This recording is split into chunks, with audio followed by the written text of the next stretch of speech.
From your perspective as well, you see Inventors NFT in the space of NFTs in crypto, and like, who's it for?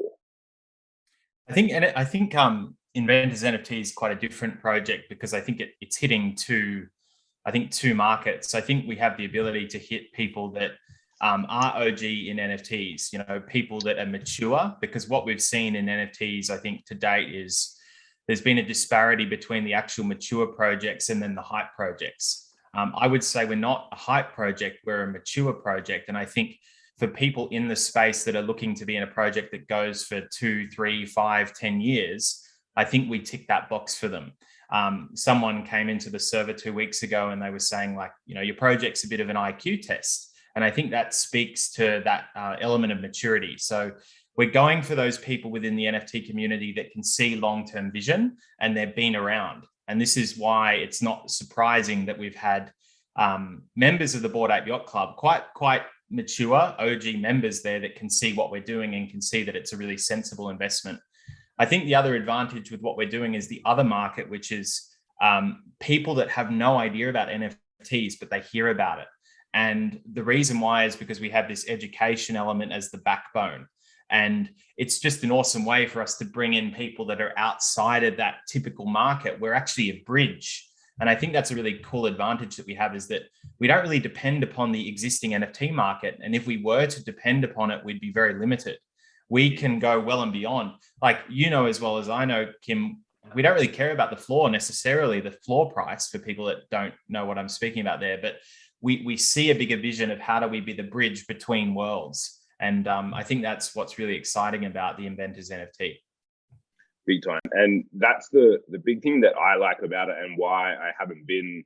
Some people, when you look at a project, like they expect it to sell out in minutes, in seconds, which is what you get on a lot of these hypey projects. And we've seen, even in the period when we've been waiting to launch, a couple of projects. One where they assumed that they actually all got ripped off to the tune of, I think it was 50 or 60 million. And then another one recently as well, where they released all of their art and everyone had all these grand visions of what their art was going to look like. And they raised $70 million again in about 10 minutes. And then when it all got revealed, it was terrible. Yeah, it was like absolutely terrible, and for lack of better terms, a crap show. And for us, we look at that and go, well, like, I'm kind of glad, because obviously, number one, for them to do that, they had to bring in a whole heap of hype. But then as soon as something good or bad happens, again, there's a whole heap of negativity. Whereas for us, our biggest focus that we want to build on is the educational piece.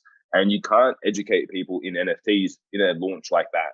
They might hear about it, they might see it, their favorite person on Twitter might tweet about it. But what will happen in that is that's where you have the highest likelihood of getting scammed, of something, not necessarily from the project themselves, but something that has big attention like that means you're going to be getting fake DMs all over the place, being like, oh, we're releasing early mint and you've been chosen. Just click here and connect your wallet. And that's how people lose a ton of money. So for us, the slower that we move means that we can help people that have never bought crypto before, have never bought an NFT before, and aren't at risk of getting 1,000 fake messages.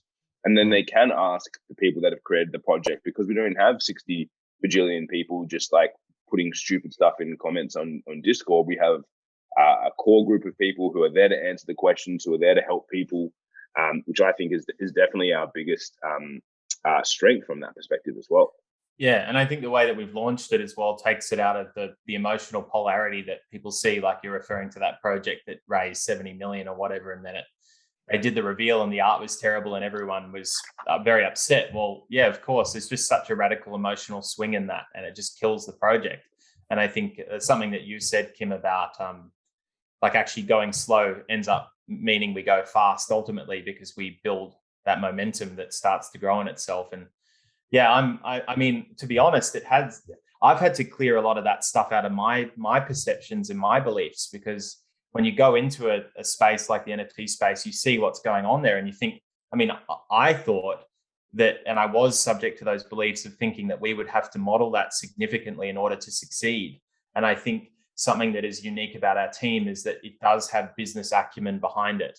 And that means that we can actually be quite different.